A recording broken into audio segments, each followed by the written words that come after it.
medik yang profesional ini berdasarkan PP dan bukan Permenkes, dan juga ilmuwan. Jadi orang-orang yang punya ilmu, sehingga kita memberikan ilmu yang terkini kepada mereka, ilmu yang berbasis bukti kepada mereka. Dengan tugas utamanya apa? Mentransformasikan, mengembangkan, menyebarluaskan ilmu pengetahuan dan teknologi, termasuk humaniora kesehatan dan atau keterampilan klinis melalui pendidikan, penelitian dan pengabdian kepada masyarakat. Artinya bahwa dosen itu harus menampilkan keterampilan klinis. Artinya memang dia hari-hari, makanya persyaratan kemarin tidak salah yang boleh mengikuti pelatihan preceptor ini adalah tidak boleh perawat baru atau baru tahu, karena tadi dia harus menyampaikan kepada adik-adiknya adalah keterampilan klinis. Jadi bagaimana mungkin yang jadi preceptornya pengalamannya aja belum mumpuni, dia aja itu belum ada ilmunya, bagaimana dia akan sharing kepada adik-adiknya. Nah, tadi sudah sampaikan bahwa rumah sakit pendidikan itu punya 3 fungsi yang terintegrasi, yang tidak dipisah-pisah, artinya pelayanan, pendidikan, dan penelitian. Jadi di sana ada penelitian, kemudian di sana terjadi proses pendidikan dengan tetap ada pelayanan. Sehingga bahwa ketiga fungsi itu sebagai bagian implementasi sistem akademik. Artinya bahwa peserta didik ketika datang ke rumah sakit memang memperoleh ilmu terkini gitu. Maka antara institusi pendidikan dengan pelayanan itu harus sinergi gitu, karena memang harus ilmunya sama-sama gitu. Kemudian juga peningkatan mutu pelayanan melalui pendidikan dan riset ini, jadi harus ada punya lakukan penelitian apa saja akan dilakukan penelitian. Kemudian juga ada informasi yang disampaikan secara terbuka kepada pengunjungnya. Ini nggak boleh rumah sakit yang menjadi wahana praktek itu nggak boleh ngumpet-ngumpet. Dalam standar akreditasi itu disampaikan ada dalam general concern bahwa rumah sakit ini adalah rumah sakit pendidikan, bahwa ibu bapak sebagai pasien akan dilayani oleh peserta didik. Namun ada kata-kata itu kan, namun ibu bapak tidak usah khawatir, bahwa peserta didik itu kami jamin ada preceptor atau ada pembimbing yang akan mendampingi pada saat melakukan tindakan. Maka nanti akan dijelaskan mengenai ada supervisi, jadi nggak boleh dilepas. Ya, apakah supervisinya harus tinggi banget sehingga nggak bisa dilepas, ataukah yang sudah bisa mandiri, yang dokter spesialis dan spesialis. Itu karena tadi kita nggak boleh ngumpet-ngumpet, jadi nggak boleh diumpetin sebagai rumah sakit pendidikan. Ini fungsinya, fungsi-fungsi saya akan menyoroti tadi untuk pelayanan, pendidikan, dan penelitian. Jadi untuk pelayanan ini ada kolaborasi interprofesional. Untuk apa? Jadi untuk antara profesi di antara kita dengan kegiatan pendidikan untuk mencapai kompetensi. Artinya kalau interprofesional di antara dokter dengan dokter, perawat dengan perawat, bidan dengan bidan, ada untuk mencapai kompetensi. Maka dari awal harus tahu target kompetensinya apa. Kalau preceptornya terkait dengan peserta didik, gitu. Kalau ini nanti akan dicampurkan tadi karena katanya preceptornya juga untuk yang pegawai baru, demikian juga gitu. Yang pegawai baru maka harus jelas si pegawai baru ini target kompetensinya apa. Itu berarti misalnya bidang keperawatan dan komite keperawatan atau komite medik dengan bidang pelayanan mediknya itu akan menentukan yang boleh dilakukannya apa gitu. Sudah dilakukan kredensial sebelum ke lapangan, sudah ada kompetensi yang boleh. Sehingga itulah yang kita dampingi. Namun kalau untuk peserta didik kan ada target pembelajaran, ada target kompetensi. Untuk siapa? Yaitu untuk pendidikan dokter, psikologi dan juga tenaga kesehatan lain dilakukan bersama-sama. Jadi idealnya bahwa dari awal peserta didik itu selalu diajarkan berkolaborasi. Maka namanya kolaborasi interprofesional. Tahu supaya karena tadi kita mungkin sekarang juga teman-teman yang sudah terakreditasi ada namanya patient center care, bukan dokter center care atau bukan nurse center care. Jadi artinya adalah patient center care. Pasien menjadi pusat. Semua kita berkolaborasi, dokter dalam asuhan medis, perawat asuhan keperawatan, bidan asuhan kebidanan, apoteker asuhan farmasi, gizi, asuhan gizi dan seterusnya. Bahwa untuk pelayanan rumah sakit pendidikan ini ada baik pelayanan tersier, yang sekunder maupun pelayanan primer. Maka sekarang bahwa kenapa sih di puskesmas juga ada peserta didik? Nah, rumah sakit bagaimana caranya untuk yang di pelayanan primer? Karena kan kalau rumah sakit itu melaksanakannya adalah pelayanan sekunder dan tersier. Lanjutannya di mana? Ya tadi mungkin dengan kerjasama, ya dengan kerjasama dengan jejaring. Kemudian integrasi fungsi pelayanan pendidikan pendidikan artinya bahwa ketika kita melaksanakan pelayanan, pendidikannya juga tidak dilupakan. Ketika kita melakukan pendidikan juga berbasis pada penelitian. Itu yang dimaksud dengan integrasi antara fungsi pelayanan, fungsi pendidikan, dan fungsi penelitian. Maka itu bahwa ketika membuat penelitian harus berbasis fenomena di layanan. Sehingga nanti ketika memberikan pelayanan itu adalah sudah evidence practice, yaitu pelayanan yang berbasis bukti. Kemudian yang kedua untuk pendidikan. Jadi untuk fungsi pendidikan, untuk rumah sakit pendidikan ini adalah dia mengajarkan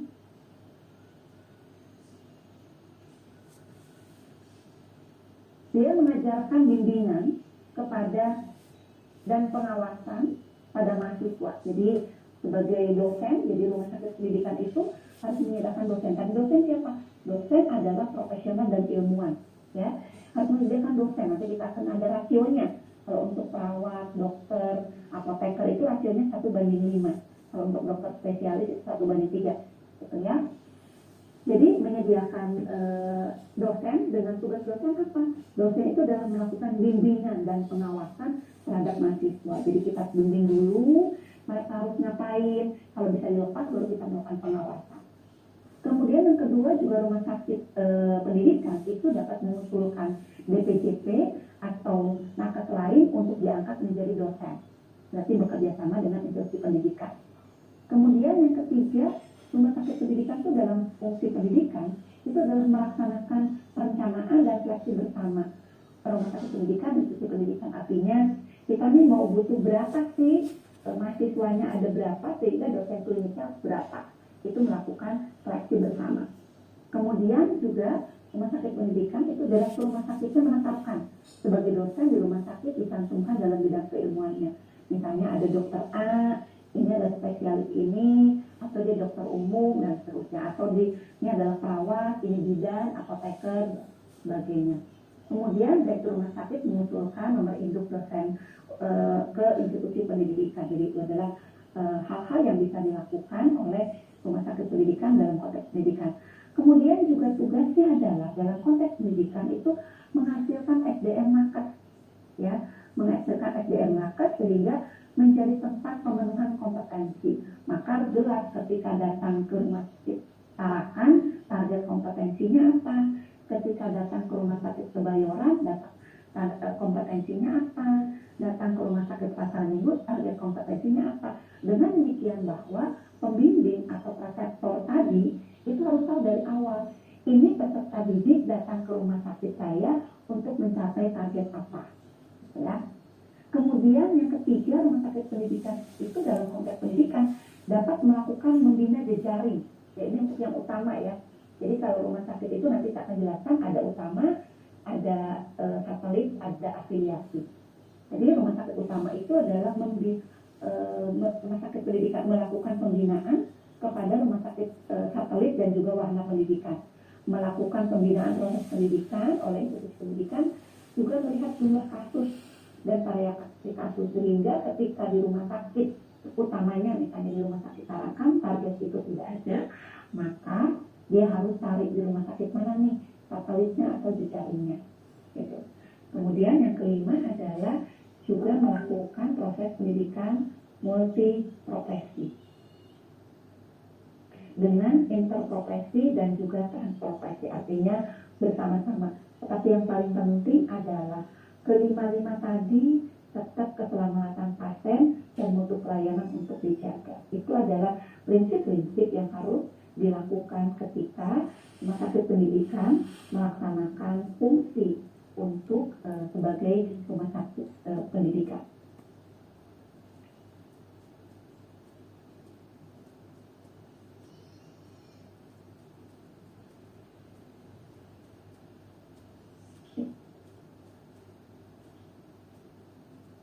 Kemudian yang ketiga dalam konteks penelitian. Jadi dalam konteks penelitian, apa saja yang dilakukan sebagai rumah sakit pendidikan? Yang pertama dalam melakukan penelitian nasional, penelitian bidang ilmu dan teknologi kedokteran gigi dan tenaga kesehatan lainnya. Kemudian yang kedua adalah melakukan penilaian, penapisan, dan atau adopsi teknologi kedokteran dan atau kedokteran gigi atau teknologi kesehatan lainnya. Itu melakukan penapisan. Kalau ada teknologi yang baru, itu bersama-sama. Kemudian yang ketiga adalah mengembangkan pusat unggulan untuk bidang ini, unggulan masa kita arahkan unggulannya di bidang apa, pasar minggu unggulan di bidang apa gitu, sehingga nanti menjadi pendidikan. Kemudian mengembangkan penelitian untuk kemajuan pendidikan kedokteran gigi dan kesehatan tadi, supaya bahwa praktek berbasis bukti. Kemudian juga mengembangkan kerjasama dengan pelaku institusi di bidang pendidikan dan kesehatan terkait. Nah, ini disampaikan bahwa keputusan untuk menjadi rumah sakit pendidikan itu adalah dalam peraturan pemerintah itu merupakan kewenangan dari kementerian yang membidangi kesehatan. Dalam hal ini adalah Kementerian Kesehatan. Berdasarkan keputusan bersama yang dilanjutkan dengan pembuatan perjanjian. Kemudian rumah sakit pendidikan itu adalah mengintegrasikan, tadi sudah saya jelaskan, penyelenggaraan pendidikan klinis ke dalam operasional rumah sakit. Bahwa dengan demikian, karena tadi ada peserta didik ya, dengan berbagai level, maka dibutuhkan komitmen. Ada komitmen dalam pengaturan waktu, tenaga, dan sumber daya. Kenapa? Karena dokter tadi, perawat juga ya melaksanakan fungsi pelayanan. Dokternya, tapi juga harus dulu kalian membimbing. Bagaimana mereka mengatur waktunya gitu.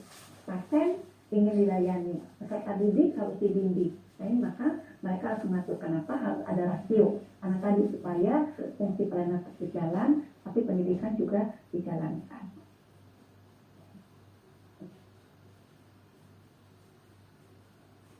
Nah, kita lihat apa syarat-syarat dari untuk menjadi rumah sakit pendidikan. Ini minimal sekurang-kurangnya ya. Jadi kalau bilang sedikitnya, yang pertama adalah telah menyelenggarakan pelayanan kesehatan dan mampu menyediakan pasien dengan variasi kasus dan jumlah yang sesuai dengan kebutuhan. Artinya bahwa rumah sakit ini adalah rumah sakit yang kasusnya banyak gitu ya. Kemudian yang kedua juga memiliki izin, jadi izin operasionalnya harus berlaku. Itu adalah syarat. Kenapa? Karena untuk mendapatkan izin berusaha juga ada penilaian sarana prasarana, penilaian SDM, dengan demikian bahwa kalau izin operasionalnya masih berlaku, dijamin bahwa sarana prasarana dan sumber daya itu masih memenuhi persyaratan. Kemudian yang ketiga juga harus terakreditasi.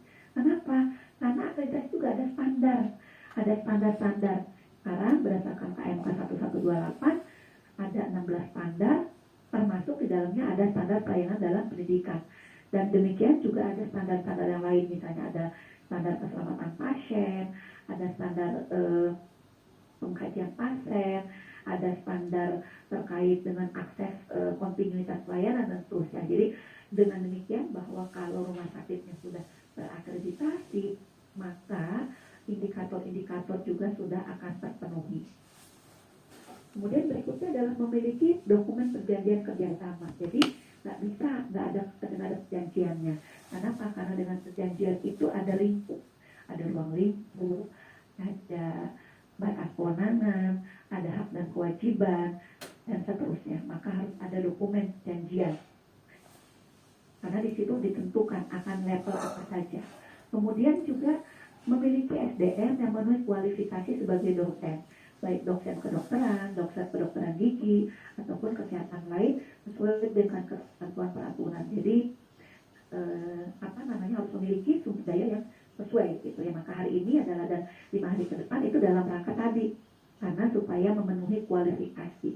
Kemudian memiliki teknologi kedokteran sesuai dengan standar nasional, kemudian memiliki program penelitian rutin, membuat pernyataan kesediaan menjadi rumah sakit pendidikan. Jadi itu adalah hal-hal yang harus dilakukan dan juga memenuhi standar rumah sakit pendidikan. Apa saja nanti saya akan jelaskan standar rumah sakit pendidikan.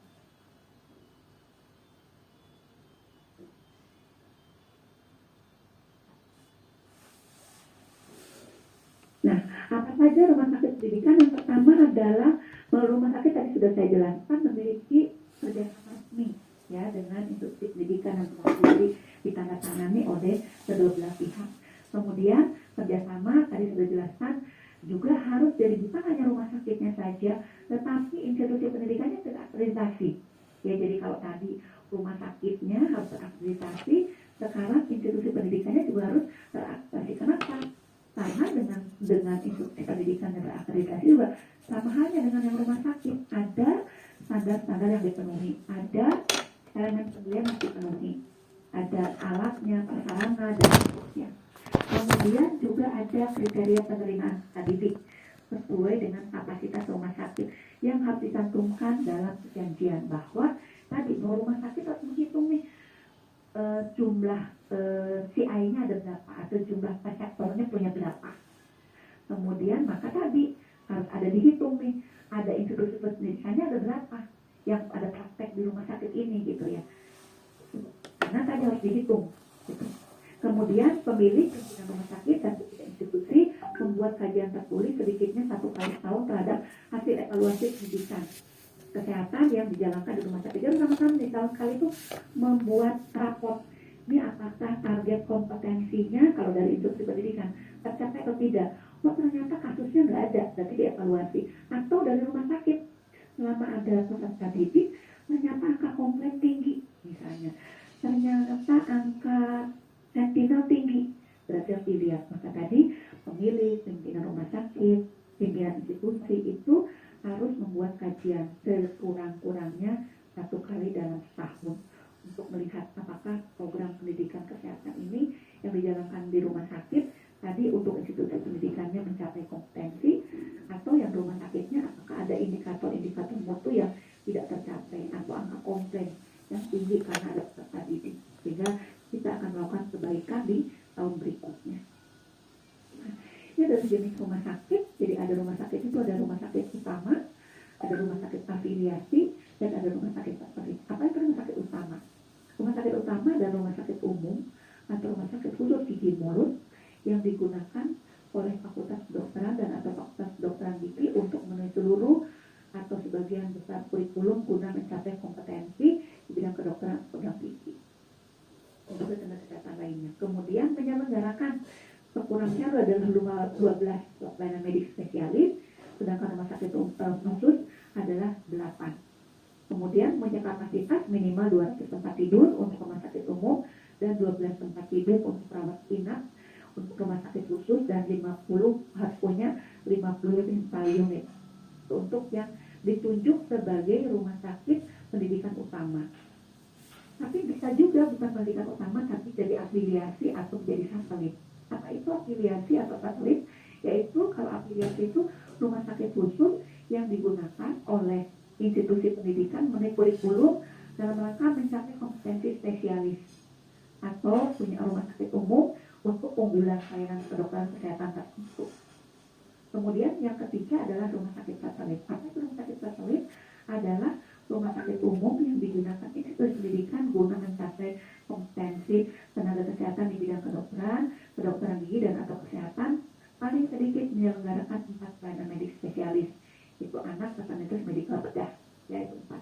Jadi itulah rumah sakit jenisnya. Jadi ada utama, ada afiliasi, dan ada satelit. Mungkin di bagian ini yang jadi utama tidak banyak, tapi yang paling banyak adalah ibu bapak hanya menjadi rumah sakit satelit atau mungkin rumah sakit afiliasi.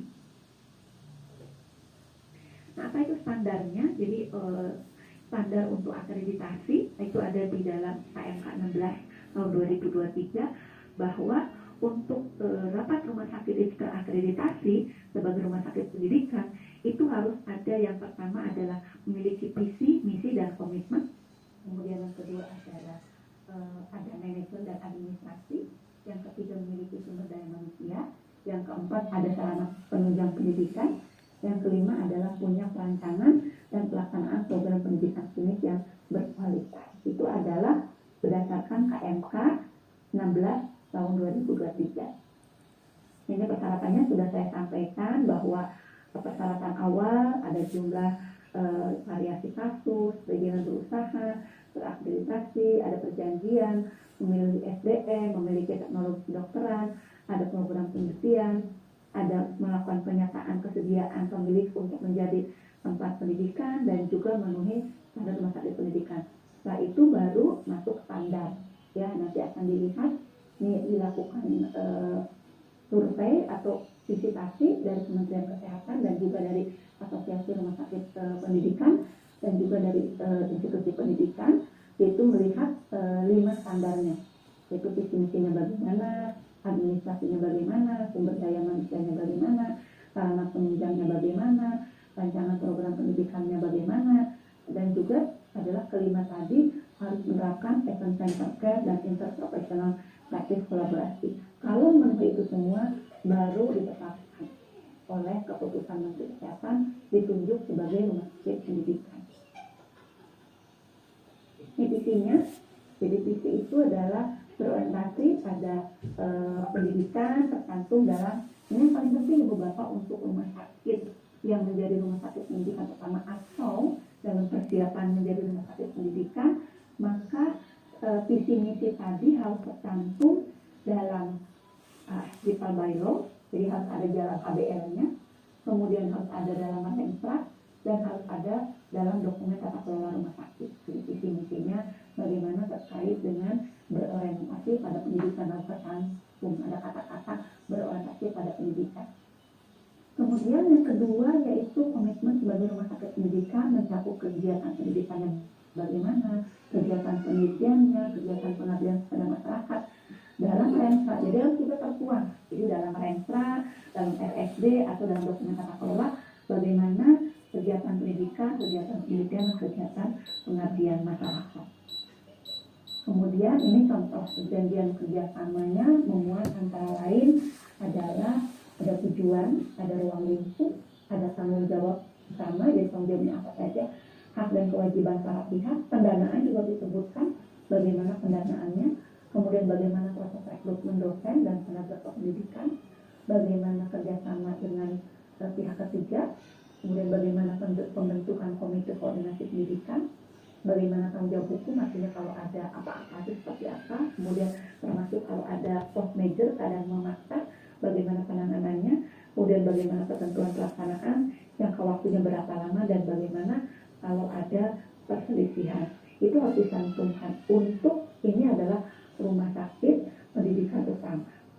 Sedangkan untuk yang rumah sakit pendidikan afiliasi atau satelit, sama kecuali tidak ada konkordi. Jadi semuanya ada, kecuali yang nomor 8 bukan konkordik, yaitu tapi adanya tim kordik, yaitu pembentukannya menjadi tim koordinasi pendidikan. Dan bedanya dengan rumah sakit pendidikan utama tadi adalah adanya konkordik, sedangkan rumah sakit afiliasi atau satelit adalah adanya tim koordinasi pendidikan. Bagaimana mengkoordinasikan pendidikan yaitu antara rumah sakit dengan institusi pendidikan. Kemudian untuk SDM, di mana epidemiolog staff yang memberikan pendidikan telah mempunyai kompetensi, gitu ya. Nah ini telah mempunyai kompetensi dan kewenangan klinis dapat mendidik, memberikan pembelajaran klinis. Ibu Bapak hari ini 5 hari ke depan adalah laksanakan ikuti pelatihan karena untuk mencapai kompetensi ini, kompetensi sebagai reseptor, dan nanti sesudah itu dilakukan kredensial oleh komite keperawatan dan nanti dituangkan dalam kewenangan klinis. Salah satu kewenangan klinisnya adalah menjadi reseptor atau memberikan pendidikan klinis di rumah sakit. Kemudian, staf dengan kriteria pembimbing dan pendidik memiliki kompetensi sesuai bidang dan memiliki sertifikat pelatihan sebagai pendidik dan atau clinical teacher atau instruktur klinik tadi. Bahwa ibu bapak ini dalam rangka mencapai ini mungkin sebenarnya ibu bapak semua sudah sangat kompeten, gitu ya. Tapi kalau belum punya sertifikat nggak bisa diakui. Ibarat kalau kita ibu bapak udah bisa bawa mobil, bahkan mungkin bisa bawa bukan hanya mobil biasa tapi bisa bawa kontainer atau truk, kalau nggak punya SIM B umum ya nggak bisa, atau nggak punya SIM A nggak bisa. Maka hari ini ibu bapak 5 hari ke depan itu dalam mencapai memiliki sertifikat pelatihan. Kemudian dosen atau pembimbing dilakukan penilaian kinerja oleh komite koordinasi pendidikan atau tim koordinasi pendidikan yang yang melaksanakan koordinasi. Jadi nanti akan dilakukan penilaian Ibu Bapak, dilakukan penilaian oleh tim Kordik atau Komkordik tadi, benar nggak sih melakukan. Boleh ada rumah sakit yang melakukan 360 derajat, mahasiswanya juga menilai, mahasiswa jawabnya juga menilai. Sarana-prasarana ini antara lain yang dimiliki, ada ruang pembelajaran, ada ruang jaga, ruang sekretariat, ada komputer, ada sistem informasi, kemudian ada laboratorium, ada pensum, ada manikin, kemudian ada untuk skill lab-nya, kemudian ada ruang pengolahan data, penyimpanan barang-barang penelitian, dan seterusnya. Ini adalah sarana-prasarana yang harus disiapkan oleh rumah sakit. Dan ini rasio dosen mahasiswa.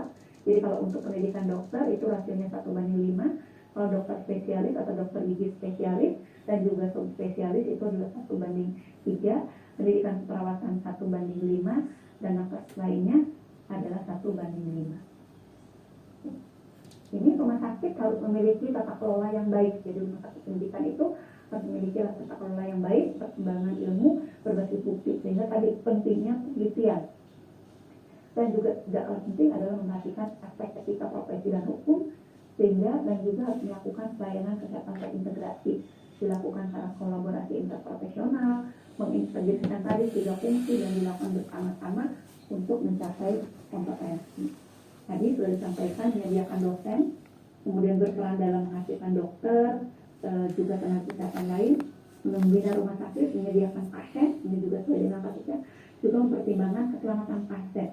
Ini yang harus sangat diperhatikan, mempertimbangkan keselamatan pasien dan mutu pelayanan harus dijaga. Kemudian penelitian tadi sudah saya jelaskan, menilai normatif juga ini sudah dijelaskan. Nah, rumah sakit pendidikan itu harus menyusun rencana pertemuan setiap tahun, melibatkan institusi, juga harus ada yang terkait penelitian. Jadi dalam penelitian itu ada peta jalan penelitian, goalnya sampai mana, kemudian jenis penelitian unggulannya apa saja, kemudian perencanaan anggaran dari mana, dari rumah sakit berapa, dari institusi pendidikan berapa, kemudian perencanaan dukungan sarana. Penelitian unggulan diterapkan ditambahkan berupa penelitian klinis, jadi harus ada penelitian klinis, bisa di manajemen klinis, kemudian penelitian teknologi kedokteran atau kedokteran gigi atau kesehatan lainnya. Dalam rangka apa? Mendukung peningkatan kualitas pelayanan. Artinya bahwa karena rumah sakit juga dituntut melakukan ada evidence based practice, maka rumah sakit itu harus melakukan penelitian agar pelayanannya berbasis bukti. Kemudian proses pembelajaran di klinik itu adalah untuk rumah sakit utama tadi sudah saya jelaskan, adalah dikoordinasikan oleh komite koordinasi pendidikan, sedangkan untuk di rumah sakit jejaring dan afiliasi dikoordinasikan oleh tim koordinasi pendidikan. Kewajiban rumah sakit pendidikan itu meningkatkan mutu pelayanan. Jadi ini yang utama, meningkatkan mutu pelayanan, meningkatkan kompetensi SDM sehingga ibu bapak harus selalu mengupdate keilmuannya, kemudian menyelenggarakan jejaring pelayanan rujukan dan membina fasilitas pelayanan kesehatan tingkat pertama. Saya tadi karena rumah sakit pendidikan itu harus melakukan pelayanan tersier, kemudian sampai dengan primer, jadi sekunder dan primer. Kemudian menjalankan tata kelola organisasi dan tata kelola ini saya efektif, efisien, dan akuntabel. Kenapa? Karena ini tadi salah satu bagian dari akreditasi. Kalau dilakukan tata kelola yang baik, maka rumah sakit akan terakreditasi.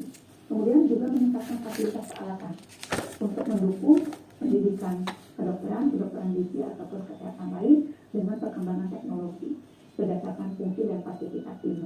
Kemudian tadi meningkatkan penelitian klinis, memberikan insentif, ini dalam PP itu disampaikan, memberikan insentif bagi peserta dokter layanan primer dan pendidikan spesialis. Ini adalah amanah berdasarkan peraturan pemerintah. Saya akan membahas mengenai Komite Koordinasi Pendidikan atau Komkordik. Apa itu tugasnya untuk Komite Koordinasi Pendidikan? Tugas utamanya yaitu yang pertama memberikan dukungan administrasi proses pembelajaran klinik di rumah sakit pendidikan. Jadi ada dukungan administrasi, kemudian menyusun rencana kegiatan dan anggaran belanja tahunan. Jadi di awal tahun antara rumah sakit pendidikan dengan institusi pendidikan harus bersama-sama menentukan anggaran belanja tahunan. Kemudian menyusun rencana kebutuhan sarana prasarana yang diperlukan mahasiswa. Kemudian membentuk sistem informasi yang terpadu untuk menunjukkan penyelenggaraan fungsi pelayanan pendidikan penelitian, kemudian melakukan koordinasi dalam rangka fasilitasi seluruh kegiatan mahasiswa, kemudian melakukan supervisi, melakukan pemantauan, dan juga melaporkan secara berkala pada direktur. Ini strukturnya.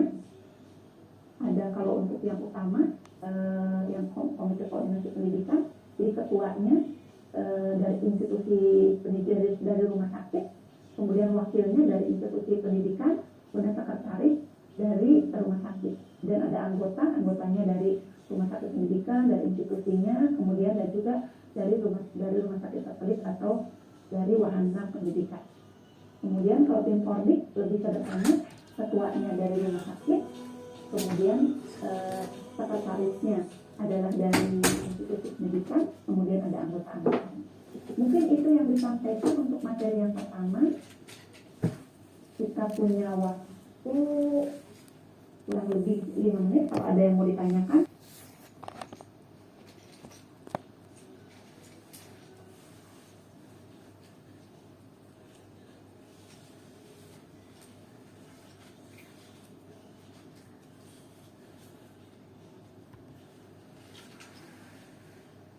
Apakah sudah terlihat? Sudah terlihat, Bu. Sudah. Baik. Ya, baik. Yang kedua adalah standar quality and safety education. Bagaimana standar mutu dan keselamatan pasien dalam konteks pendidikan. Jadi tadi saya di awal sudah menyampaikan bahwa rumah sakit pendidikan itu harus mempunyai mutu dan keselamatan pasien yang lebih tinggi daripada rumah sakit non pendidikan. Kenapa? Karena kan tadi bahwa dosennya itu adalah yang profesional dan seorang ilmuwan, gitu. Ada mahasiswa yang mereka pasti akan sangat ingin belajar, gitu ya. Pasti akan taat prosedur, gitu ya. Kemudian agar mutu dan keselamatan pasien di rumah sakit pendidikan tetap terjaga, maka perlu ditetapkan standar fasilitasi untuk rumah sakit pendidikan. Jadi ada tadi ada 5, kemudian ada juga di standar akreditasi sudah ada pendidikan dalam pelayanan kesehatan. Jadi untuk menyelenggarakan pendidikan itu adalah untuk menyelenggarakan pelayanan pendidikan klinis di rumah sakit, maka semua pihak harus mendapat informasi dari sudah saya sampaikan, informasi lengkap tentang hubungan dan tanggung jawab masing-masing. Pemilik dan atau representasi pemilik memberikan persetujuan terhadap keputusan tentang visi, misi, rentra, alokasi sumber dan program sehingga dapat ikut bertanggung jawab terhadap seluruh proses penyelenggaraan pendidikan klinis di rumah sakit. Harus konsisten dengan regulasi, kemudian juga ada visi misi. Artinya nggak bisa cuma satu pihak. Jadi harus ada komitmen dari pemiliknya, harus ada komitmen dari pimpinan rumah sakit dan juga dari industri pendidikan. Kenapa? Karena kita melakukan pelayanan kepada pasien, tetapi ada peserta didik yang belum kompeten, kan artinya dia belum punya SPR, ya kan? Gitu. Itu kenapa penting banget harus dijaga komitmennya.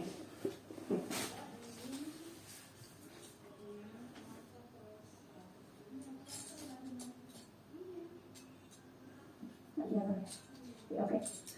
Nah, rumah sakit mendapatkan informasi tentang output dan kriteria kelihatan dari institusi pendidikan, dari pendidikan klinis yang dilaksanakan di rumah sakit untuk mengetahui mutu pelayanan dalam penyelenggaraan pendidikan klinis. Demikian juga dari institusi pendidikan kita ingin tahu target kompetensinya apa saja. Nah, karena nanti begitu target kompetensinya sudah dijelaskan, maka rumah sakit betul untuk mencapai target kompetensi ini mahasiswanya harus tempatin di ruangan mana saja. Gitu, maka dari awal sudah harus jelas. Gitu. Karena tadi kasusnya ada nggak dari awal? Oh, untuk kompetensi ini nggak ada di rumah sakit saya. Oh, cari rumah sakit satelit mana yang bisa dipakai.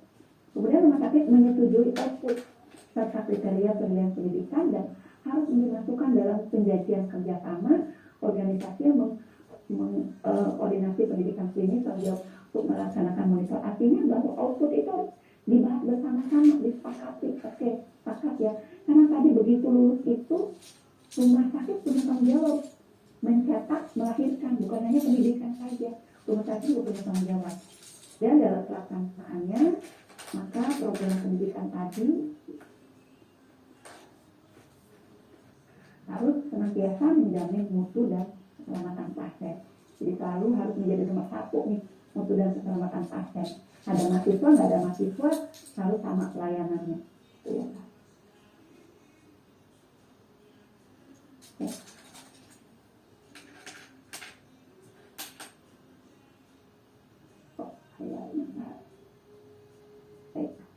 Ya, pelaksanaan pendidikan klinis di rumah sakit harus mematuhi regulasi rumah sakit dan pelayanan diberikan yang berada dalam upaya pertahanan. Tadi dijelaskan dia ada regulasinya dulu nih. Rumah sakit harus punya regulasi. Kemudian rumah sakit juga harus punya rencana dan melaksanakan program orientasi. Jadi ketika mahasiswa datang ke rumah sakit itu wajib diorientasikan terkait dengan penerapan mutu dan keselamatan pasien yang diikuti oleh seluruh peserta pendidikan klinis, gitu ya. Serta mengikutsertakan peserta didik dalam semua pemantauan mutu dan keselamatan pasien. Artinya wajib semua peserta didik wajib mengikuti program orientasi. Gitu. Kalau yang belum ikut mungkin diikutkan di berikutnya. Rumah sakit pendidikan biasanya kalau rumah sakit pendidikan utama dia punya jadwal hari apa atau minggu keberapa itu jadwal seluruh peserta didiknya baik dari institusi kedokteran, keperawatan, kebidanan atau farmasi dijadikan satu melakukan orientasi. Kalau dulu mungkin lebih repot karena kita adalah infas atau adalah luring. Kalau sekarang dengan ada berkah COVID, orientasinya lebih mudah karena bisa dilakukan secara daring, gitu ya. Kalau dulu tuh repot, harus dikumpulin bersama-sama atau dari rumah sakitnya datang ke institusi pendidikan melakukan orientasi. Kalau sekarang jadikan satu, hanya punya jadwal saja, disepakati masing-masing rumah sakitnya ada langsung semua mengikuti orientasi karena terkait dengan mutu dan keselamatan pasien. Juga mereka bisa tahu bahwa mereka terlibat dalam pemantauan indikator mutu. Apalagi sekarang di akreditasi yang baru bahwa indikator mutu itu sampai ke tingkat unit. Jadi ada indikator mutu tingkat nasional, ada indikator mutu tingkat rumah sakit, ada indikator mutu tingkat unit. Tergantung dari jenis layanan yang ada di unit masing-masing. Ini tadi sudah saya jelaskan bahwa kenapa sih rumah sakit pendidikan itu diatur gitu. Saya tadi menjamin terselenggaranya pendidikan, pelayanan dan penelitian yang bermutu. Menjamin juga mengutamakan keselamatan pasien dan juga menjamin kepastian hukum dan perlindungan. Artinya bahwa dengan diatur itu maka rasionya harus dijaga, tipe reseptornya harus punya sertifikat pelatihan, statusnya ada, pasien juga dari awal diinformasikan. Karena tadi untuk menjamin kepastian hukum dan perlindungan bahwa walaupun peserta didik dan melakukan maka tadi supervisi nanti saya akan jelaskan kalau supervisinya tingkat tinggi ya nggak boleh dong dilepas, harus betul-betul diawasi. Nah ini kalau di dalam KMK 1128 tentang standar akreditasi rumah sakit ada khusus bab yang mengatur tentang pendidikan dalam pelayanan kesehatan. Jadi ada mengatur bagaimana regulasinya, bagaimana akuntabilitasnya, bagaimana jumlah stafnya, kemudian bagaimana kompetensi supervisi dan bagaimana mutu dan keselamatan pasien itu dijaga. Akan lihat sekilas saya akan menjelaskan. Tapi teman-teman juga sudah tahu apa itu keselamatan pasien, yaitu sistem yang membuat asuhan pasien itu aman. Meliputi ada assessment, ada identifikasi, ada pengelolaan, serta implementasi. Nah ini dari awal ketika rumah sakit sudah menerapkan, begitu ada mahasiswa datang, ini tidak hilang gitu. Ya memang, jadi walaupun ada mahasiswa, walaupun ada peserta didik, walaupun ada pegawai baru, sistem ini tetap terjaga. Jadi keselamatan pasien tetap harus dijaga atau diperhatikan. Kemudian, nah ini insiden keselamatan pasien juga Bapak juga harus tahu karena bisa saja misalnya ketika praktek ada pasiennya jatuh, ketika praktek ada mahasiswa tertusuk jarum, gitu ya. Maka apa itu insiden? Insiden adalah setiap kejadian yang tidak sengaja dan kondisi yang mengakibatkan atau berpotensi mengakibatkan cedera yang dapat dicegah, gitu ya. Idealnya bisa dicegah kalau taat prosedur, gitu. Yang dapat dicegah artinya mahasiswa kenapa diorientasikan, bagaimana pengawasannya, bagaimana cara menyuntik yang aman, misalnya. Karena tadi bisa berpotensi suatu saat menimbulkan cedera, misalnya ada mahasiswa tertusuk jarum, tapi pasiennya itu adalah hepatitis, gitu. Atau mahasiswa tertusuk jarum, tapi pasiennya itu HIV. Atau mahasiswa itu karena cipratan darah, dia punya luka, pasiennya hepatitis. Nah itu tadi, setelah ada insiden, maka mereka dilaporkan juga. Maka dari awal peserta didik itu harus juga diorientasikan mengenai hal tersebut. Nah ini di PMK 11 tentang keselamatan pasien, bahwa pengaturan keselamatan pasien itu meningkatkan mutu. Jadi kenapa sih kita harus mengatur tentang keselamatan pasien? Karena tadi meningkatkan mutu pelayanan fasilitas kesehatan melalui penerapan manajemen risiko dalam seluruh aspek pelayanan. Tadi di PMK 11 tahun 2017 itu nggak ada tuh tentang cerita peserta didik. Tapi di sini bagaimana pengaturan keselamatan pasien untuk meningkatkan mutu pelayanan fasilitas pelayanan. Tetapi di sisi lain, ketika kita memberikan pelayanan, ada peserta didik yang masuk. Dengan demikian bahwa peserta didik yang masuk tidak boleh menurunkan mutu layanan. Tinggal diatur dari awal, diatur rasionya, pembimbingnya harus kompeten, kasusnya harus sesuai, gitu. Itu ya, itu kenapa dari awal dijelaskan mengenai hal tersebut. Ini tadi mengenai di PP 11 sudah saya jelaskan juga di sebelumnya. Jadi di PP 93/2015 bahwa tetap harus mengutamakan kepentingan dan keselamatan pasien. Nomor satu, itu tetap terjaga kepentingan keselamatan pasien, memberikan perlindungan dan kepastian hukum bagi pasien, bagi pemberi pelayanan, dan bagi mahasiswa tadi. Maka mahasiswanya harus diregister. Kenapa harus punya perjanjian resmi? Karena kita nggak tahu akan terjadi sesuatu. Jadi kalau ada hal tertentu, kalau resmi masih bisa tercatat. Itu maka kalau rumah sakit yang sudah besar itu mahasiswa masuk ke registrasi. Ada yang namanya kalau dia datang tidak sesuai jadwal nggak bisa tuh, termasuk nggak boleh memberikan pelayanan. Gitu. Ada periodenya. Nah ini tadi sudah saya jelaskan juga di standar pelayanan standar pendidikan dalam pelayanan kesehatan di KMK 1128 itu ada khusus ada bab yang mengatur tentang pendidikan dalam pelayanan kesehatan. Gitu. Jadi ada standarnya secara khusus, gitu ya. Ini diperlukan pengaturan di sana sudah disampaikan. Nah ini bagaimana penyelenggaraan pendidikan di rumah sakit pendidikan. Jadi di KMK 1128 ada bab khusus mengenai pendidikan dalam pelayanan kesehatan, ya. Di mana ini ada dari institusi pendidikan membawa mahasiswanya datang, ya kan? Mungkin ada mahasiswa kedokteran gigi, ada mahasiswa kedokteran dokter spesialis, ada mahasiswa kesehatan lainnya. Nah di sini jadi satu masuk ke rumah sakit. Di rumah sakit ada manajemen yang mengelola, maka punya tata kelola. Ada tata kelola ngitung rasio, ngitung kasus, sarana prasarana. Kemudian ada juga komkordik dan juga ada komite lain. Tadi kalau komite lain itu artinya komite medis, komite keperawatan. Karena mereka kan harus melakukan kredensial sehingga mereka si peserta didik itu dilakukan pembimbingan oleh orang-orang yang kompeten. Ada dalam SPK dan RKK mereka, gitu ya. Kemudian ada komkordik yang mengatur rasio, melakukan evaluasi, membuat perencanaan. Itu adalah tugas dari komite koordinasi pendidikan atau tim kordik. Nah, kenapa tidak atur semua? Dari awal target pembelajaran. Dari awal di rumah sakit ini target pembelajarannya apa saja, gitu ya. Sama tadi output tadi dari proses ini dari institusi pendidikan ada peserta didik, ada kualitas lulusan.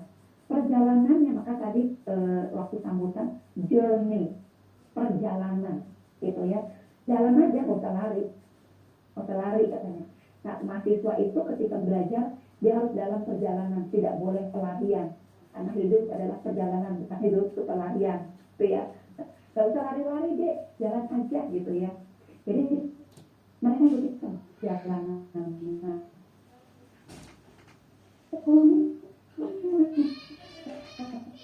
Perjalanan lulus wali ada kegiatan objektif.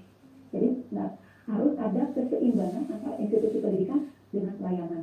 Saya dulu ketika masih kabit perawatan, saya katakan bahwa jangka panjang rumah sakit itu butuh institusi pendidikan. Karena kan mungkin akan ngirim pegawainya sekolah pendidikan. Jangka pendek, institusi pendidikan itu butuh rumah sakit. Kenapa? Karena institusi pendidikan tanpa rumah sakit tidak mungkin menghasilkan kualitas lulusan. Dengan demikian bahwa institusi pendidikan dengan institusi rumah sakit itu adalah seimbang. Dia cover. Dia cover, tidak ada yang lebih tinggi, tidak ada yang lebih rendah. Tinggal konteksnya saja. Maka tadi untuk menyamakan antara institusi pendidikan dengan institusi pelayanan, ada namanya tim kordik atau home kordik. Tadi ketuanya dari rumah sakit, wakilnya dari institusi pendidikan, untuk mengatur itu, gitu, supaya tadi ada keseimbangan. Karena targetnya institusi pendidikan tentu menginginkan pendidikan atau lulusan yang berkualitas, tapi tidak bisa serta-merta pendidikan kualitas, nggak bisa langsung masuk langsung lulus. Ada journey yang diikuti oleh mereka, ada perjalanan panjang sekian tahun, ada kontribusi rumah sakit tadi, bagaimana mungkin mahasiswanya akan baik kalau contoh di rumah sakitnya perilakunya nggak baik. Contoh misalnya sasaran keselamatan pasien yang nomor satu aja identifikasi, terus si kakaknya nggak pernah melakukan identifikasi ketika berikan obat gitu ya, atau SKP 5 gitu, SKP 5 dokternya nggak pernah cuci tangan ketika periksa pasien sudahnya, nanti akan ada report mereka kalau tadi, oh itu kakaknya aja nggak dokter spesialis loh, dia nggak cuci tangan, saya juga nggak usah cuci tangan deh gitu. Itu contoh gitu. Contohnya katanya 5 momen waktu orientasi. Oh, itu momen yang ini dokternya pindah satu pasien ke pasien lain, kok nggak cuci tangan gitu. Atau katanya kalau cuci tangan harus melepas jam, harus melepas cincin. Oh itu kakaknya pakai semua peralatan gitu. Nah itu adalah role model yang mereka ikuti. Jadi kita sebagai preseptor itu punya kontribusi untuk menghasilkan urusan yang berkualitas. Jadi bahwa untuk mencapai itu adalah pelayanan yang diberikan oleh dosen. Siapa itu dosen tadi? Dosen adalah profesional dari ilmuwan siapa? Ya ibu bapak semua ini. Yang ada di sekolah saat ini adalah nanti menjadi dosen klinis. Gitu. Ya. Oke. Untuk menjaga mutu di rumah sakit itu bahwa rumah sakit harus mempunyai regulasi. Ya, regulasi yang pertama kapasitas, harus menghitung kapasitas penerimaan peserta didik, cantumkan berapa gitu. Tapi jangan gini, kapasitasnya punya 20 misalnya. Jangan 20 itu dihitungnya 20 itu untuk satu institusi atau 20 untuk satu rumah sakit. Karena untuk menghitung kapasitas itu berarti berapa rasionya. Ya kan? Tadi kalau untuk dokter umum, perawat, apoteker, atau nakes lain 1:5 gitu. Jadi artinya kalau di rumah sakit itu punya 5 dokter umum sebagai preseptor, maka hanya boleh maksimal 25 tuh sekarang dibagi berapa institusi pendidikan, ada 3, berarti dibagi 3 karena 25 itu adalah untuk seluruh. Begitu juga yang perawat, sama semua dihitung seperti itu. Yang keduanya kalian menghitung rasio peserta didik dengan staf pendidik, keseluruhan di tingkat rumah sakit harus punya gitu. Kemudian persyaratan kualifikasi pendidikan klinis atau dosen klinis seperti apa?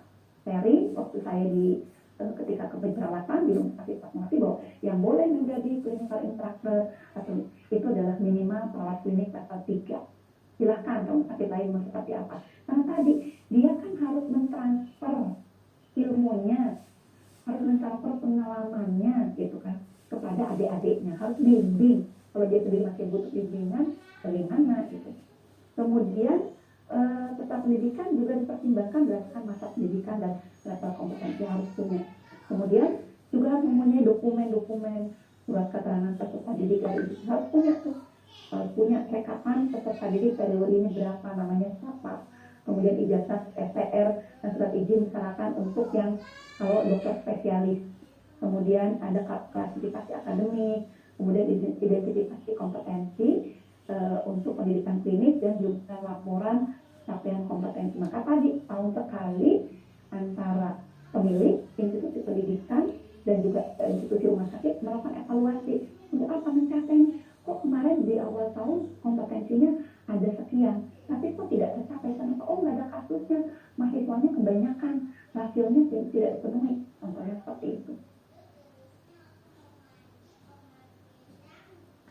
Kemudian di PPK 2 itu adalah ada rumah sakit dalam pelayanan itu harus ada akuntabilitas, ada koordinasi, ada prosedur yang jelas. Di organisasi, organisasi itu adalah komponen tadi saya akan jelaskan nanti, dan juga kesepakatan tadi sudah ada di PKS. Kemudian juga rumah sakit memiliki regulasi mengatur kapasitas maksimum berapa, terus itu harus ada dalam regulasi yang tentang rumah sakit. Kemudian juga mendokumentasikan tadi harus punya database. Jadi harus punya nih di masing-masing rumah sakit harus punya database peserta didik yang datang ke sini, karena suatu saat bisa saja ditelusur dia ngaku-ngaku lulusan yang praktek di rumah sakit, ternyata tidak, atau suatu saat dia kena penyakit tertentu gitu ya.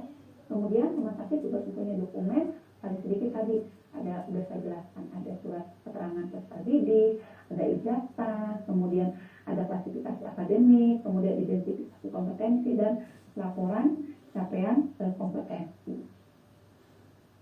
Kemudian lulusan mempunyai kompetensi sebagai pendidik klinis dengan mendapatkan kewenangan dan instruksi pendidikan, dan rumah sakit ada dua. Kalau dari instruksi dari rumah sakit tentu adalah ada dalam SPK-RKK.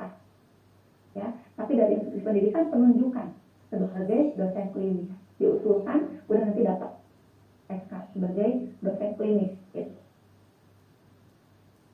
Dan seluruh staf memberikan pendidikan klinis mempunyai kompetensi kewenangan klinis. Jadi kalau dari rumah sakit itu ada SPK-RKK-nya untuk dapat mendidik atau memberikan pembelajaran pada peserta didik. Kemudian daftar staf yang memberikan pendidikan klinis terus dan akademik itu juga harus ada, sehingga kelihatan ini punya dokter anak berapa, dokter umum berapa, punya apotek berapa, punya nurse, punya bidan atau yang lainnya dibuat.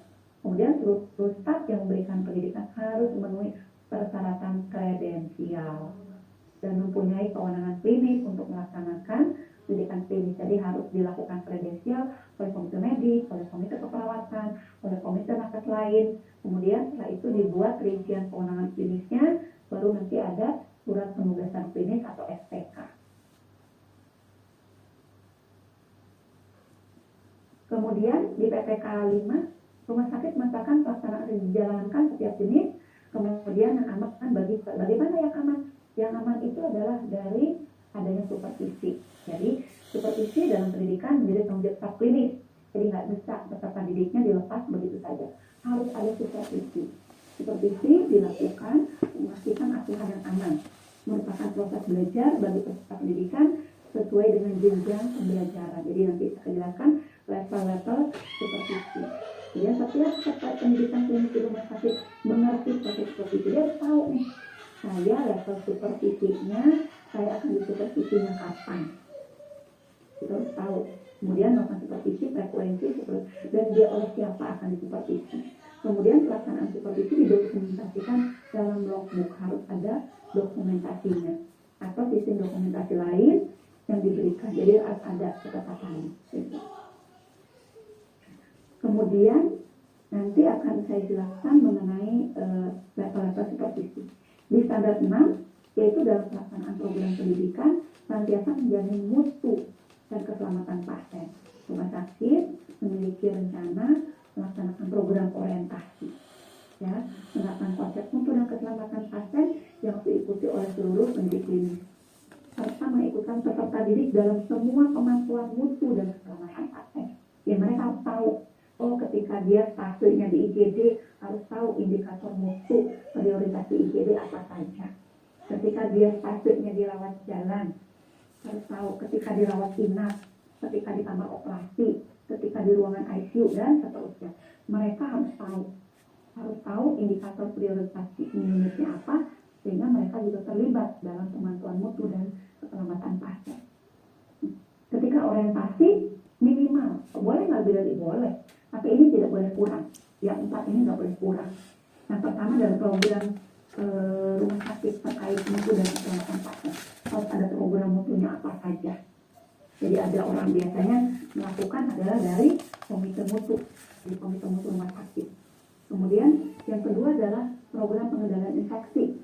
Ada hal apa saja akan dijelaskan bagaimana terkait dengan penggunaan APD, bagaimana terkait dengan cara cuci tangan, bagaimana penggunaan alat-alat di ruangan, ada reuse atau enggak, dan seterusnya. Itu akan dijelaskan di program PPI.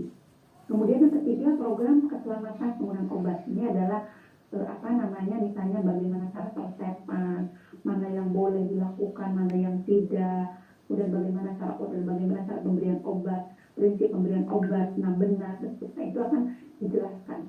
Kemudian yang keempat adalah terkait dengan sasaran keselamatan pasien, mulai dari SKP 1, identifikasi dengan benar, yang SKP 2 tentang komunikasi, SKP 3 tentang pengelolaan obat high alert, kemudian SKP 4 tentang ketepatan tindakan operasi, SKP 5 tentang cuci tangan, dan SKP 6 tentang bagaimana mengelola untuk pengkajian dan screening risiko jatuh.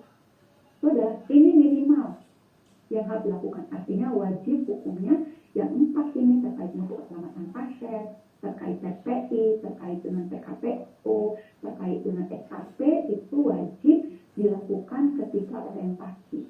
Yang lain boleh nggak boleh, misalnya terkait dengan pengkajian pasien, standar pengkajian pasien. Kalau itu nanti mereka akan belajar bagaimana mengkaji, atau standar terkait dengan pelayanan asuhan pasien, dari di mana mereka melakukan dokumentasi bagaimana caranya dan seterusnya. Itu boleh dilakukan. Kemudian berikutnya adalah rumah sakit harus menetapkan tingkat supervisi yang diperlukan oleh setiap peserta pendidikan klinis untuk setiap jenjang pendidikan. Kemudian seperti sudah dijelaskan, tingkat frekuensi rumah sakit memiliki format spesifik untuk mendokumentasikan proses supervisi yang sesuai dengan kebijakan rumah sakit. Tergantung masing-masing rumah sakit punya format sendiri-sendiri gitu. Nah, ini tingkat supervisi. Jadi supervisi dalam pendidikan menjadi tanggung jawab, tadi sudah saya jelaskan, menjadi tanggung jawab dari badan klinis yang memberikan pendidikan klinis. Artinya tugas dari preceptor. Tugas dari si preceptor adalah wajib untuk melakukan supervisi. Kemudian supervisi diperlukan memastikan asuhan yang aman. Jadi ketika peserta didik ada di rumah sakit, asuhannya tetap aman. Kemudian sesuai tingkat supervisi dan tempat oleh rumah sakit. Kemudian pelaksanaannya harus didokumentasikan. Nah, apa saja tingkat supervisi? Yang pertama adalah yang level 1 itu adalah tingkat yang paling tinggi. Ya, tingkat supervisinya paling tinggi. Kemampuan asesmen peserta didiknya masih belum bisa, belum ajak, belum sahih, gitu ya. Sehingga keputusan dalam membuat diagnosis tentang asuhan harus dilakukan oleh PPA atau oleh PPJA. Begitu pula tindakan medis atau operatif hanya boleh dilakukan oleh DPJP. Jadi yang ini banyak hanya observasi. Nempel betul sama si preseptornya. Ini si preseptornya betul-betul kompeten. Kemudian yang kedua adalah supervisi moderat, yaitu asesmen peserta didik dia sudah lebih mampu, mungkin misalnya udah tingkat 2 gitu ya. Kemudian namun kemampuannya membuat belum sahih. Dia udah tahu, dia udah bisa, tetapi klinisnya atau yang skillnya masih belum bisa, atau clinical adjustmentnya belum sahih. Sehingga rencana asuhan dibuat peserta didik harus disupervisi oleh DPJP atau BPJA. Tindakan didik operatif dapat dikerjakan oleh peserta didik dengan supervisi langsung on-site oleh DPJP. Artinya ini untuk dokter. Dia boleh melakukan tapi ditempelin, tidak boleh ditinggal, harus betul-betul on-site di DPJP-nya. Kemudian yang ketiga adalah supervisi moderat. Kemampuan bahkan asesmennya sudah sahih, tapi kemampuan mengambil keputusannya belum, artinya clinical adjustment-nya masih. Ini tindakan medis operatif dapat dilaksanakan, bisa tidak langsung oleh DPJP dilaporkan. Mungkin ini sudah hampir chip gitu ya, dilaporkan setelah pelaksanaan. Sedangkan yang 4 itu adalah supervisinya tingkat rendah, kemampuan sudah sahih, ini adalah yang betul-betul bisa sudah lebih mandiri.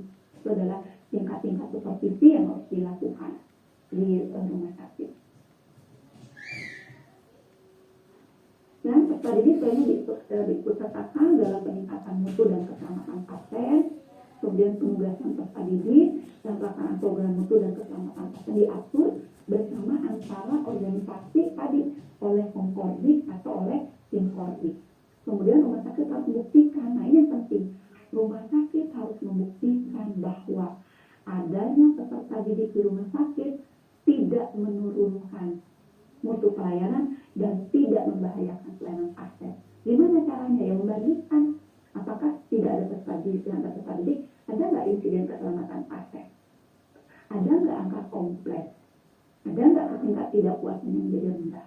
Kemudian hasil survei kepuasan pasien atas pelayanan rumah sakit harus juga memastikan kepuasan atas keterlibatan peserta didik dalam pelayanan kesehatan. Harus juga ketika melakukan survei harus ada unsur bagaimana kepuasan pasien terhadap pelayanan yang diberikan oleh peserta didik. Jadi memang maka tadi kenapa sih kalau rumah sakit pendidikan itu mutunya pasti lebih baik? Ya karena tadi dia punya standarnya, ada standar rumah sakit pendidikan, ada pelayanan dalam pendidikan, ya. Kemudian dari sana aplikasi si pembimbingnya sudah ikut pelatihan, kemudian ilmunya terkini, mahasiswanya sudah diorientasikan, maka dan juga diinformasikan kepada publik, ada komitmen, ada dalam rensa, ada dalam program tahunan yang sudah dilakukan, maka semuanya akan berjalan dengan baik. Idealnya kepuasan juga tetap dijaga. Gitu. Kemudian tadi tadi sudah saya jelaskan mengenai program orientasi, kemudian survei kepuasan sudah dijelaskan. Nah ini konsep mutu. Jadi konsep mutu itu menurut WHO itu ada 7 dimensi mutu. Yang pertama adalah harus aman. Tadi ada mahasiswa, nggak ada mahasiswa tetap aman, gitu ya. Kemudian harus adil. Jadi menyediakan layanan yang adil, tidak membeda-bedakan. Jadi bermutu itu harus adil. Jadi jangan ini mah dari institusi pendidikan ini bimbingnya begini, ini dari institusi pendidikan ini nggak boleh. Itu harus adil. Kemudian berorientasi pada pasien, tentu bahwa kita sekarang adalah patient center care atau PCC. Dan juga tentu tepat waktu. Jadi kalau kita yang reseptor ketika ada janji tepat waktu kepada si resepsinya. Kalau kepada pasien tepat waktu. Gitu. Maka tadi kenapa sih rasionya harus diatur? Karena tadi pelayanan harus juga tepat waktu. Gitu. Ke mahasiswa juga tepat waktu. Kemudian juga efektif dan efisien. Itu adalah dimensi mutu yang disampaikan oleh WHO. Kemudian ini menurut ISPUA, mutu itu ada 3 level. Ya. Yang pertama level 1. Kalau level 1 itu berupa mencapai standar minimal. Ya udah mintanya 10 dikasih 10. Itu adalah level 1. Kemudian mutu level 2 itu bisa mencapai lebih dari standar minimal. Jadi udah lebih. Dia ada tambahan di luar yang biasa, ada yang luar biasa. Kemudian yang ketiga yang paling tinggi, memenuhi standar dan harapan atau kebutuhan pasien. Jadi memenuhi di luar ekspektasi. Dia pastinya mau gimana bukan itu adalah level mutu berdasarkan ISPUA. Nah, bagaimana kita menjaga keamanan? Jadi prinsip-prinsip menjaga keamanan, prinsipnya yang pertama adalah kepemimpinan dan komitmen. Penting sekali untuk safety culture ini, bahwa kepemimpinan penting, karena pimpinan kan komitmen nyiapin SDM, kemudian sarana prasarana, dan juga role model, terus punya komitmen. Yang kedua keterlibatan siapa dalam safety culture ini, siapa yang terlibat? Yang tadi peserta didik terlibat, maka dari awal diorientasikan. Pasien harus dilibatkan, maka dari awal ada dalam general concern bahwa ibu bapak nanti akan dilayani oleh peserta didik, namun tidak khawatir peserta didik ini ada pembimbing yang bertanggung jawab, gitu. Kemudian juga yang ketiga adalah tanggung jawab. Bagaimana kita akan mempunyai tanggung jawab atau tidak kalau tidak diorientasikan? Maka dari awal harus dijelaskan tanggung jawab si pembimbing klinik apa, tanggung jawab dari si mahasiswa apa, tanggung jawab rumah sakit apa, tanggung jawab institusi pendidikan apa. Kemudian yang berikutnya adalah komunikasi dan kepercayaan. Ini yang penting, komunikasi itu adalah jantungnya dari interaksi, kemudian komunikasi itu backbone dan seterusnya, dan juga kepercayaan. Kemudian yang berikutnya adalah ada pembelajaran dan pelaporan. Harus ada pembelajaran, kalau ada kesalahan, ada insiden itu harus jadi pembelajaran. Mungkin jadi pembelajaran, misalnya kenapa kemarin tertutup jarum, kenapa kemarin ada pasien jatuh, misalnya. Itu jadi pembelajaran. Dan juga ada pelaporan, nggak boleh. Maka tadi harus ada no blaming culture. Karena kalau ada blaming culture, orang nggak boleh melapor. Supaya ada pelaporan harus no blaming culture. Dan yang paling penting adanya training. Itu harus ada pelatihan yang terus menerus atau berkelanjutan.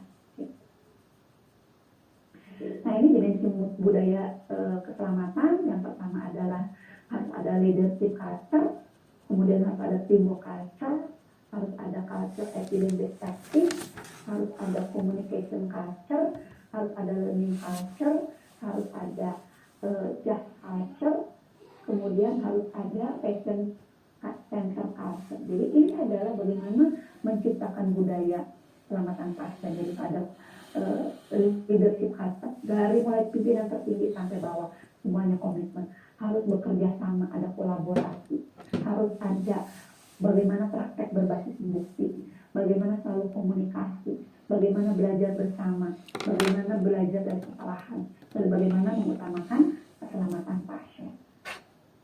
Saya kira mungkin itu yang disampaikan. Terima kasih. Assalamualaikum warahmatullahi wabarakatuh.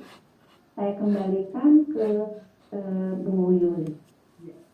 Baik, terima kasih kepada Bu Sugiati. Mana tepuk salutnya? Tepuk salut. Salut. Adakah pertanyaan? Ada pertanyaan untuk Bu Sugiati? Yo, tadi pesan saya gali sebanyak-banyaknya ilmu yang dimiliki oleh Bu Sugiati. Ya, siapa? Ada yang mau didiskusikan? Masih punya waktu kita 10 menit.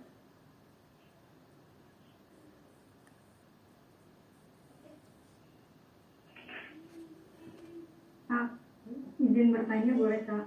Boleh, silakan. Yuk. Ini Kak Kartika ya? Ya. Ya, silakan Kak Kartika. Izin Kakak Yuli dan Kakak Sugi dan teman-teman, izin bertanya untuk tadi menarik ya tentang kriteria dari peserta. Namun bagaimana dengan status yang saat ini kan ada dokter internship ya kalau untuk di kami, tapi dari kemarin hasil akreditasi memang dinyatakan karena dokter internship itu bukan termasuk tenaga magang, itu berarti di luar dari kriteria peserta dari pendidikan klinis. Nah itu bagaimana, apakah memang benar seperti itu atau memang kita harus membuat kriteria sebagai peserta didik. Kemudian yang kedua, untuk status yang tadi ada rumah sakit sebagai satelit dan afiliasi, kan itu perbedaannya tadi yang pertama itu kan komite. Kalau misalkan yang kedua itu dalam bentuk suatu tim koordinator pendidikan ya. Nah itu bagaimana terkait dengan kelengkapan kebutuhan sarana prasarana seperti penunjangan tadi banyak ya, seperti butuh perpustakaan, kemudian ada ruangan khusus, ada ruangan jaga. Sedangkan jika memang kriteria tersebut kita sebagai ingin mengajukan diri sebagai rumah sakit satelit, apakah memang semua harus terpenuhi atau tidak, begitu? Mohon arahannya Kak. Terima kasih. Gimana Bu Ati, satu-satu atau dikumpulkan? Satu-satu mungkin ya. Ya Bu. Ya. Baik, Bu Kartika. Internship ini mereka udah lulus ya?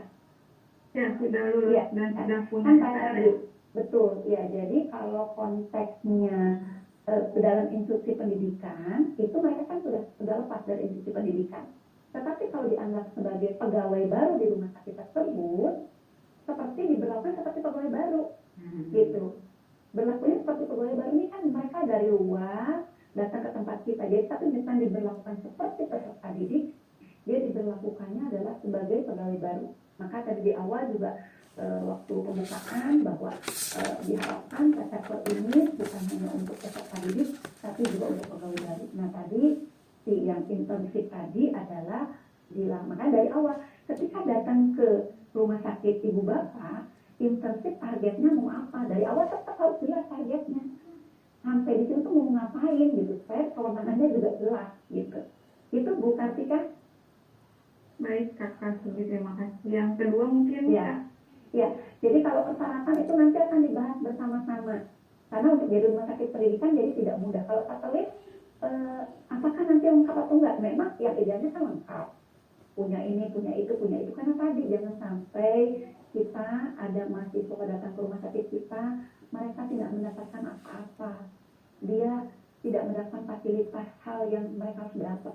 Karena kan tadi pendidikan adalah journey, gitu. Maka tadi mungkin hanya datang ke kitanya nggak lama, cuma ngambil 1-2 kasus saja, yang lainnya dari pendidikan utamanya. Itu nanti ketika, jadi kalau rumah sakit itu akan jadi rumah sakit satelit, itu akan dikaji oleh rumah sakit utamanya dulu, Bu.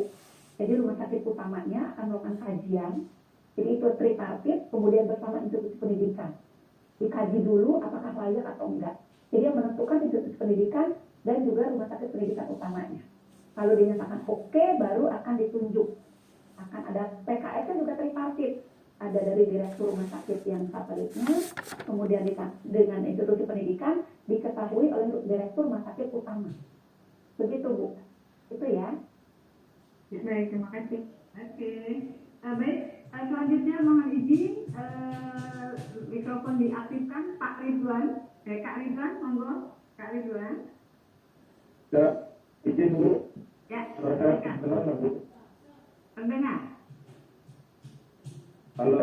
Ya, terdengar, siap. Sebelumnya saya mengatakan terkait dengan tadi pembagian rumah sakit pendidikan yang terbagi ya. Mereka pendidikan rumah sakit itu sehingga masuk ke dalam kriteria kategori rumah sakit upgraded ya. Nah, terkait dengan itu apakah boleh rumah sakit upgraded langsung melaksanakan FOIU dengan unit pendidikan? Sana kak, jadi lagi kerja. Ya, izin dulu, mudah-mudahan saya agak menangkap ya. Ya, suaranya putus-putus. Ya, jadi Pak Ridwan, tadi saya sampaikan bahwa rumah sakit satelit itu memang PKS dengan rumah sakit pendidikan, tapi diketahui oleh rumah sakit pendidikan utama. Karena payung gedenya itu adalah institusi pendidikan dengan rumah sakit pendidikan utama. Mereka ngatur. Idealnya semua itu kasus ada di pendidikan utama. Ketika pendidikan utama ada kasus yang belum mencapai, maka dia akan nunjuk rumah sakit satelit. Dilakukanlah kajian bersama antara rumah sakit pendidikan utama dengan institusi pendidikan. Baru nanti ada PKS itu tanda-tanda tripartit.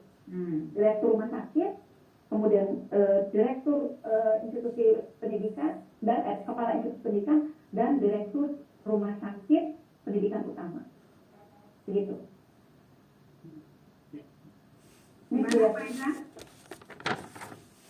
Putus kayaknya. Oke, Iya. selanjutnya Pak Bambang. Ayo Kak Bambang, silakan. Iya, Satu lagi, ya. selamat siang kakak. Iya, izin bertanya, kalau untuk perseptor itu sendiri secara Belum, suaranya belum dihidupkan. belum, udah jelas? Ya, Sudah. izin. Ya, kalau untuk perseptor itu sendiri secara struktural itu apakah di bawah komite keperawatan atau bagaimana? Yang kedua terkait kejadian IKP Bu, misalnya katakanlah ada pegawai baru yang baru masuk, kan sosialisasi dulu 3 bulan, apakah dia dilanjut atau tidak nanti dievaluasi. Katakanlah Saya kok nggak nangkep ya? Suaranya putus Kak Bambang. putus ya.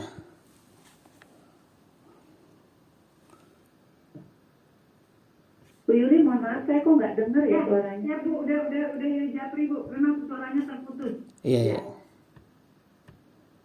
Kak Bambang, halo. Iya. Ya. Jelas nggak? Masih kurang apa jelas? Jelas? Ya, Ya lumayan. Iya. tertangkaplah sedikit. Terkait IKP kakak, untuk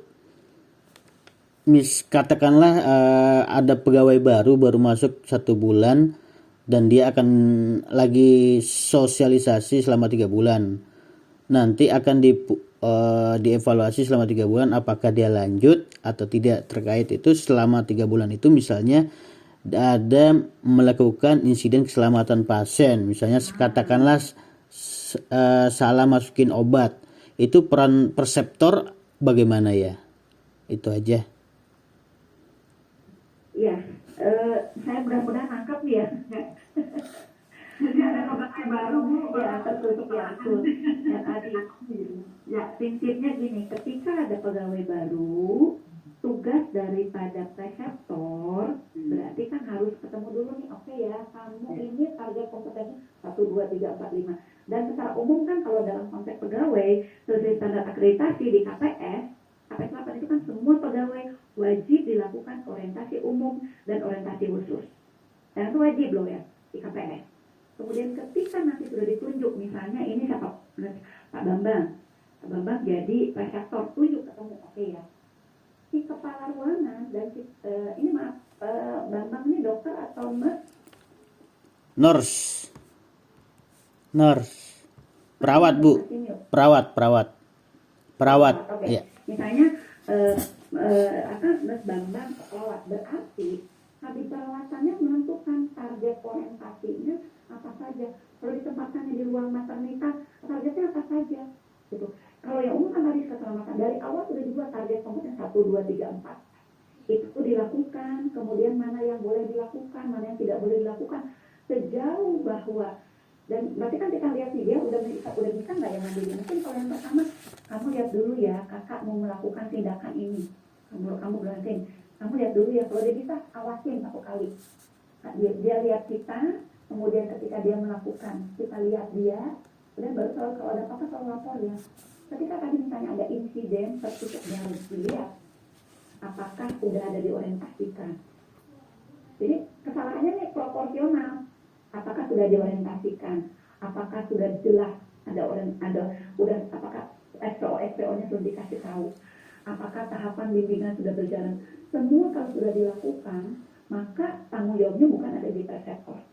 Tetapi kalau preseptornya tidak melakukan bimbingan, tidak ada supervisi, mereka dibiarin, nggak ada bidang, ya punya kontribusi. Jadi balik tergantung lihat itu adalah salahnya ada di mana, apakah semua taat prosedur atau enggak. Gitu. Begitu Mas Bambang. Iya. Gitu ya. Terima kasih. Ya. Mana cukup ya? Cukup. Alhamdulillah. Ya terima kasih Bu Asi. Ya izin. Ya tepuk hebatnya mana? Pak Bambang sisir. Beri dia wow. Beri dia wow. Jadi,